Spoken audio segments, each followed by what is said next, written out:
na nzambe nyonso oyo bolandaka biso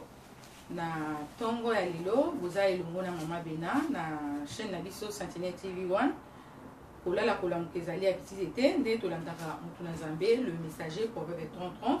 Alors lelo penza boza elongo na ngai. Alors bandeko na ngai ba mama oyo nyonso bozwami bisika nyonso oyo bokoki kolanda video oyo na pamboli bino bandeko ya Paris, bandeko ya Germany, wabepai oyo bobengaka et na pamboli vraiment ba mama na ngai ebele oyo bobengaki ngai na Suisse na Amérique. Nzamba kende susu na koba kokanisa bino na message oyo utaki koleka oyo napesaki na on l'appellera femme sur ba orphelin ndenge nini tokoki kodébloquer ba situation na biso ndenge nini tokoki kozwa ba solution esengeli tosala ba acte proposer ba acte moko ba action de grâce kosunga ba orphelin ba veuve et puis na pamboli mama na nga oza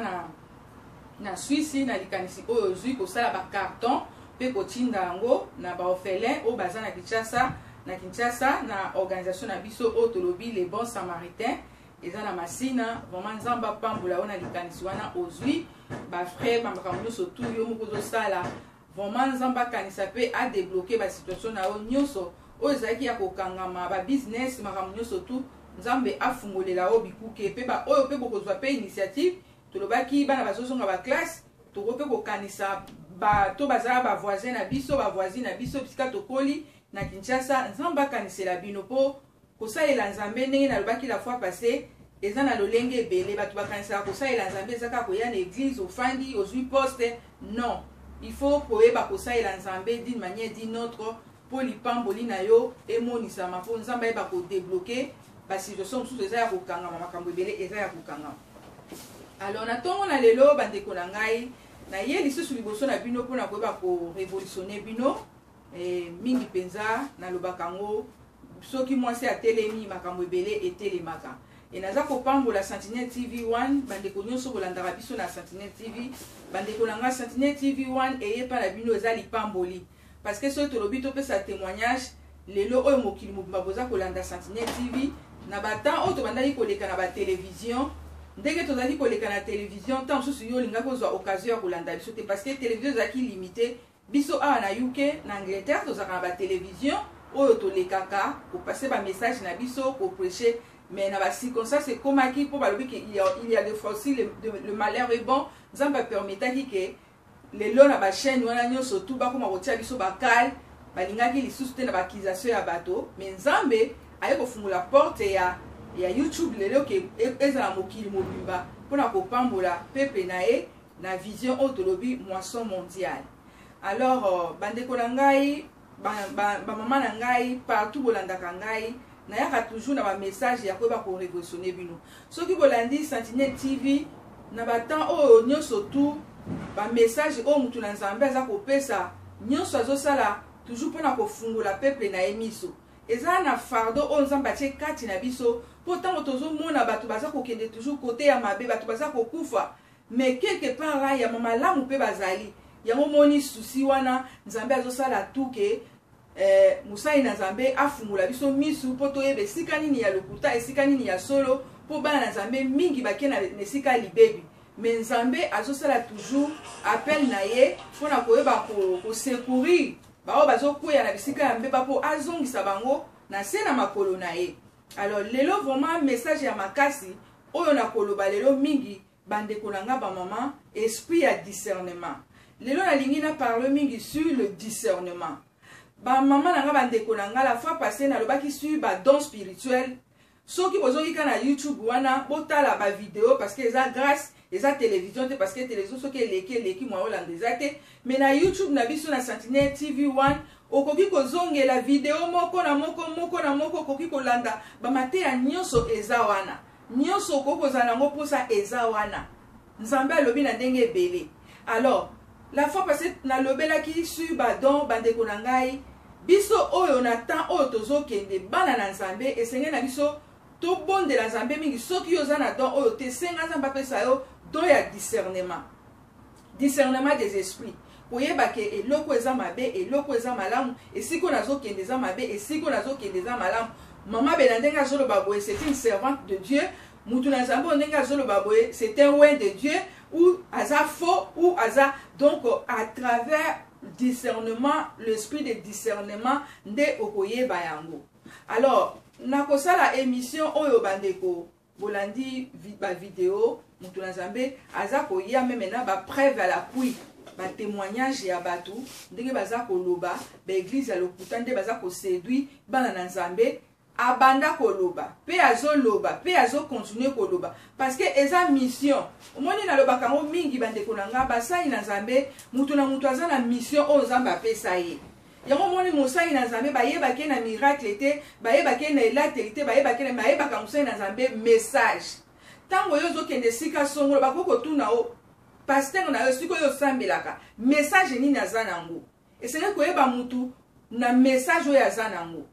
Alors, ce qui bolandi mutu na Nzambe banda batu boyeba ye, eza message o Nzambe apesa ye pona ko fungola bato miso, pona ko dénoncer mabe po bana na Nzambe va se retrouver un jour te ke ba kende na lifelo, mais va se retrouver na lola. Alors, yango wana na likoloba na situation oyo mingi tozomona ba témoignage eza ko salama. Na koyi koloba lelo bandeko na ngai, lelo nga mama bena bozola ndanga na Sentinelle TV1. Toutaki pe quelque part, na utaki l'église nanga ya armée de l'Éternel, nazalaki ko sala ba émission oyo na télévision parce que tozaki na télévision, chaîne ya télévision pe na radio, na bande ko travailler na radio puis na télévision, nazalaki na émission oyo tobengaki yango l'œuvre du Saint-Esprit et les fruits qui demeurent. C'est-à-dire, et ça va témoignage, l'œuvre du Saint-Esprit et les fruits qui demeurent, c'est-à-dire nzamba sali kati na moto et mutu wana bomoni make ba fouille eza côté méré et oumeli pesali 2 ans 3 ans 4 ans mais lelo tozomona basali na Nzambe ba église ebele baza kosala ba propagande na ba oyo tozoko benga ba témoignage wana ezali ba stratégie oyo dia baza koya nango baza kopesa ba témoignage pona ko ba ko attirer bato pona ko benda bato. Je crois tokokoma nesika oyo nazokende omoni bato baza faible parce que bande konanga toyebi soki mutaza dans le besoin. Quand quelqu'un est dans le besoin, il est compromis de tout. Oyebi mutaza dans le besoin. So ba yebi se lobi ko eza aw, guérison eza aw. Donc ndenge toza ko loba bande konanga mutuso kaza na besoin, omona so ba yebi se lobi ko eza koto, lobi donc aza prêt à kosala nyonso parce que aza na besoin. Il faut quoi moi si so kaza aposta kobota so yate. So ba yebi se ke kende mele loko akosala nyonso po aza na besoin ya mwana. Ndenge mo peso mutu aza malade aza na likambo songolo. So ba yebi se sala boy aza prêt pour na kosala nyonso baza ko yebisa ye. Boti kolanda ba témoignage na Sentinelle TV bandeko. Ba témoignage oyo surtout mingi eloko toucher ngana sa sous message o makasi ya ndeko na biso mwasi Isabelle. Bandeko na Nzamba pambola pe to ko bondela mingi pona mama o Isabelle parce que aza moko azali fille ya Sarah, azali moko o Nzambe a préparé pona ye parce que eza n'importe qui te na kata vérité mutabungaki pe aya na vérité publique. Pe à la confession publique nde yango to lukaka nde yango bosolo nde yango wana parce que bible vito za lumière tala maman biso Isabelle akendaki quelque part na église obino moko bomoni wana proverbe alobi makambo nyonso mais amoni ke ezalaki bosolo te oyebi soki moto oza na bosolo te omoni ke siko eza bosolo te okoyoka ezopunza kati no il faut bimisa vérité mais bato baza na kati na vérité te bakoyeba kocouvrir te eza boye masumu bakouvwaka yango te mabe mpe bakouvwaka yango te mutu ya solo oyo alingi vérité soki amoni mabe adenosaka mpe alobaka yango bolandi mama na biso otango atémoigner bamama wana bango nyonso tu balandaka biso toluki bango te neti mama Isabelle wa toyebi ete Maman Isabelle wana alandi amoni ke Nzamba fungole miso abi non ça c'était homme de Dieu il faut na se confier na ye na epse ba vérité et après si ba preuve à l'appui ndenge ba memaki a foutu 200 € pour ba consulter et puis aye ba salier ba témoignage forcé pour témoigner mais à Monica que ça ne va pas et n'a dit que son mot message à Tony maman Isabelle abi maman mais yoza au sali ba karaté oza quand même intellectuel oza quand même moi ce mot posé comment au ko yeba te que maman kambo bazo senso na makaso ko le bango tepe maman ko babi pasteur yo moko yebi kama kama ndenge ça et oui c'est vrai bande kolanga oyebi monde ya ténèbre bato bazana ba pasteur ebele basali na zambe ebele bakota na monde de ténèbre bokitisme bazaka mingi na force to bengaka force ya domination même bato bakenda kosala bakula na ba banque ba nini mingi balukaka nini wana ya satanique wana ya domination esprit ya domination okoko zala muto tanga ezelo za mayele ndeni mais soki esprit ya domination eye dominer ozata na ina oya kolobate soki ndo za ya nzambe loko mama Isabelle aza ya nzambe okoya après oyo kosutuka conscience ezongi omoni ke non makambo yo ni nango ezo salama par exemple neti frère na biso zobozi tala ba makambo ndenge salami na musicien na biso oyo azana kata monde ya satanique tala tango alobi conscience tango ezongi nango ke non makambo yo abebisi vi nanga il faut na lobango donc puissance wana ya domination eza na kati ya basali na nzambe oyo ya lukuta na kata ba église ezo régner ezo sala mena soki yo za na discernement te mama nanga ndeko nanga okofanda wana 20 ans 10 ans payer ce soki aye okeno na life yango ezomona bible ezoyebisa biso lobi ke esengeli na biso toluka nzambe na profondeur. Notre Dieu, il est le Dieu qui se cache, nous devons le chercher. Bible lobi yango elobi notre Dieu, il est le Dieu qui se cache, nous devons le chercher. Tokoluka nzambe wana na lolenge nini okoko luka nzambe to ba circonstance comme elio ba problème makambo ebele mais zala l'esprit ya discernement parce que mosali ya nzambe azofungola biso miso alobi bato nyonso baza koya na Bible bango nyonso baza basali na nzambe te na banganga na banani bango tu basimbi Bible et il faut voyer bango ke Satan makambo nyonso asalaka akopia yango na Bible. Guérison, Bible est biso ya solo guérison eza ko exister yeso sala ka ba guérison mais Satan a copié yango mais boko yeba wapi ya identité wapi oyo ezali vraiment ya solo et puis wapi oyo ezali ya lokuta parce que ya yeso ezali original bango ezali copie na original ezaka différent o senti que oyo eza copie oyo eza copie oyo ezali original na donc bande kolanga bango ndenge na lobi wana ke Yesu aza original bango baza copie maintenant comme baza copie basalaka ni bayaka na manipulation ako manipuler yo azui témoignage na yo obandi koloba pona nini attirer attention ya bato po bato baya soko zaki mutu moko ya mokili oyebanaki ale bakomi kosala publicité na yo baza na besoin ozala sauver te basaka na besoin ya yo ozala donc bino moko bandeko nanga bozomona nakopesa susu exemple ndenge bolandi ndeko na biso Aminata ndenge azoloba soko tali meme façon ndenge abimi nde ba présenter wana façon ya elobeli façon na ya ndenge ya kotelemani o senti ke mutu aza ya kobika te e baza na posa te kabika e so bo totali ndeko wana ya mwasi na vie ya salaki vie ya kindumba bandeko nanga aza na ba problème ndenge aza na ba problème trop sérieux azana ba problème boyo kaka ba problème mais bato wana souci na bango bazotala lobiko na ete bazotala niveau na yazala ki po ebendela bango bato tozomona par exemple Papa Wemba abonga waki awa boy bato balbaki abonga mi parce que azaki na problème azaki na prison akutana ba situation na ba prison alors webi mutu so na passe nyonso boya ko pesa ene na lobaki akoza la prêtre lelo Papa Wemba azana sia mabele tomoni lelo maman la biso Charoufa bino nyonso tu bolanda ba témoignage wana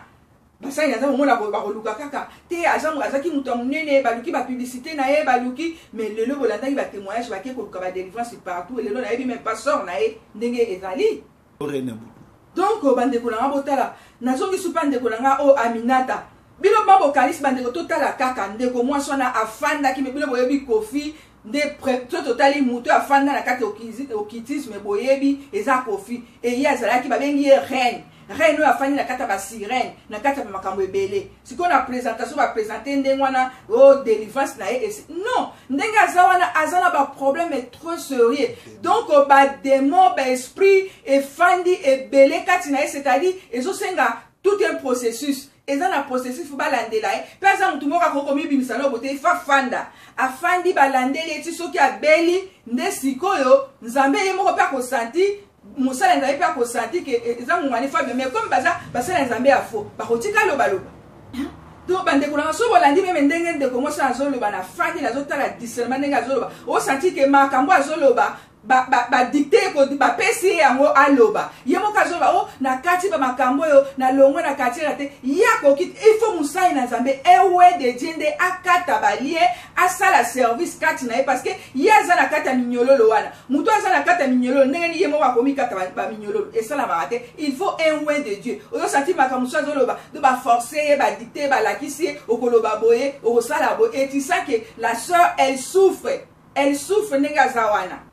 Donc, bande konangai, ndenge komosa naza ezalo kwa ba exposer na liwa, ba exposer ndeko komosa le poezo senga, basala Nzambe mingi ya lokuta basala abongo. Musala Nzambe ya solo akoko tika te ko exposer mutu bongo. Bande konangai na koko yebisa bino référence na mama Bena, toyebi Soni Kafuta, ngana za moko na za mwana Soni Kafuta. O na koli na kate église bandi na ndaku na salon na kitenga na lingwa la ti lelo o église comme na ba chaîne na makambo ebele. Bande konanga na to fanda pena basai na Nzambe to yebi ndenge ba processus ya délivrance et les kaka makambo ebele ndenge les kaka et je crois na yesi bino ke ngana zaki na tâche mingi ya kosala l'œuvre du Saint-Esprit et les fruits qui demeurent to mona bakako ya église na mona bakako ya église na mona ba service ko salam mais le lenge ya service ya processus yo bazo ndeko azo bima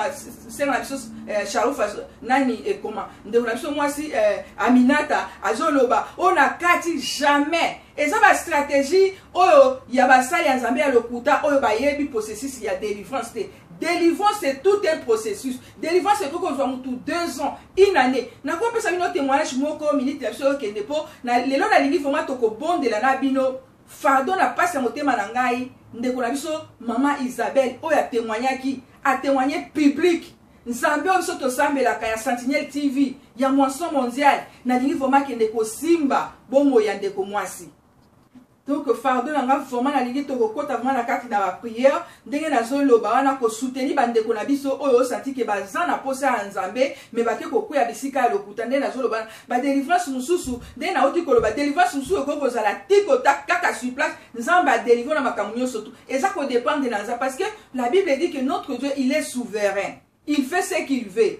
À l'instant même Nzambe akosala makambo na yo mususu pe et ça ko dépendre de Nzambe ndenge Nzambe ko kosala. Parce que ce toi Nzambe te toza batu mais eza ko dépendre na Nzambe processus ndenge azokende na yo et bato bakangolama ba mona munene na Nzambe ba témoigner pe ba mona ndenge nini Nzambe sala kati na bango pe ba témoigner pe batu mususu pe na ba témoignage bango ba bénéficier na parce que témoignage ko sa mutu na lola te témoignage ezali eza ko talisa munene na Nzambe ezali ko lakisa munene na Nzambe ke Nzambe salaka. Pe eza ko édifier foi ya batu mususu o elembaki mutu mususu azaki na foi kolemba tango amoni muninga ke Nzambe asabi non Dieu aussi capable de faire pour moi comme asali pona muninga o asa pe capable yango bandeko nanga to se basé na ba témoignage te parce que banganga ebele bazo sala témoignage bana Nzambe ya solo o ba sala témoignage Nzambe a tindika bango te ke o bokende bo simba bango baloba non yango avant to kota na prière.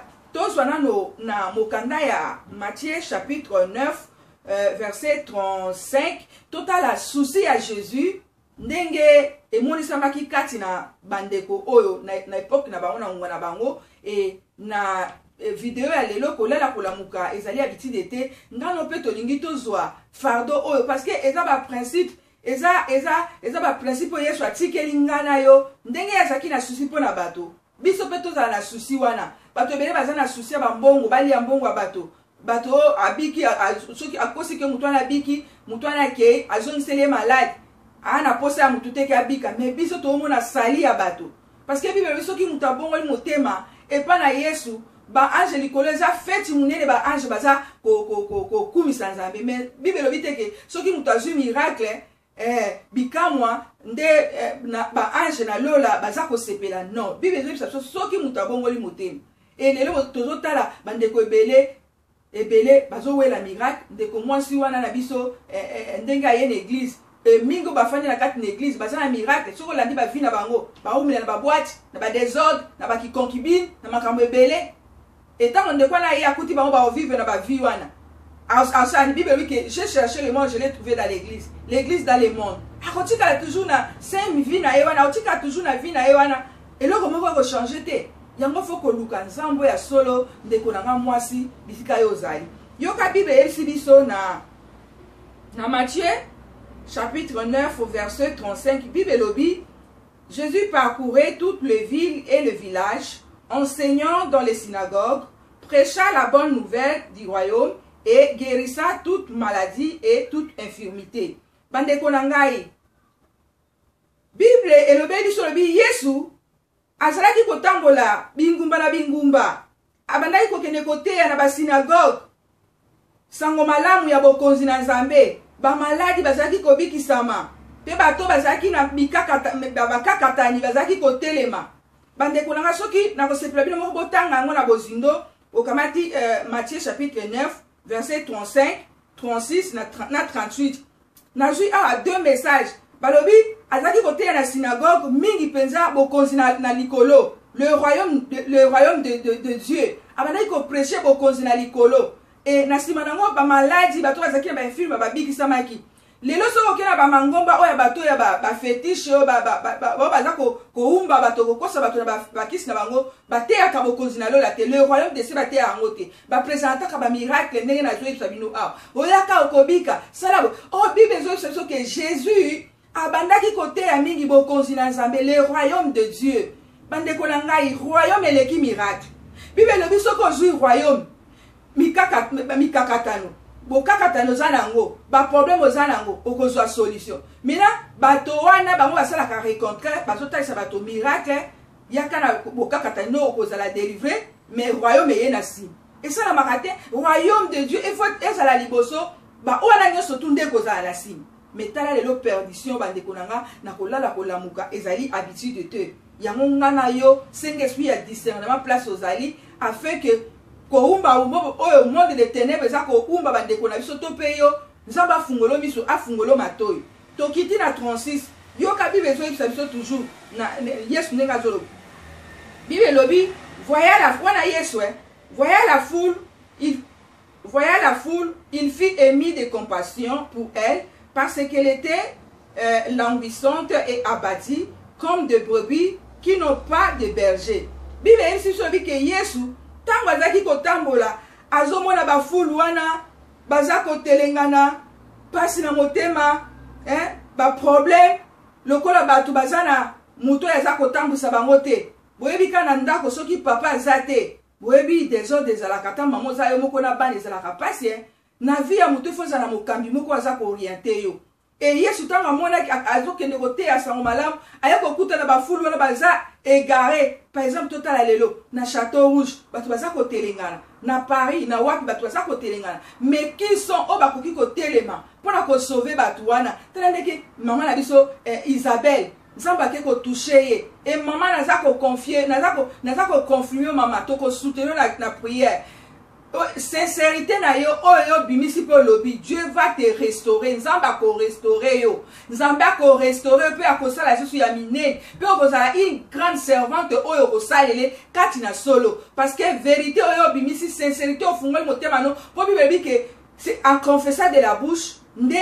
en croix de ton cœur oyo sali wana Dieu va te visiter naza ko confirmer yo au nom de Jésus nzamba ako restaurer yo et bible lobi Yesu ayokaki compassion na bango pasi na mitema pona bango bande kolanga tozala na pasi na motema compassion pona bande na biso bazotelengana bande na biso baza komona pasi bazokwea bisika ya mabe to bondela pona bango afeke nzamba binisa bango na bisika ya mabe parce que na temps oto komi na temps ya mbulungana basi nyonso nzamba alobaki ekomi kokokisama. Et Bible elobi na 36 wana kaka voyant la foule il fit émis de compassion pour elle parce qu'elle était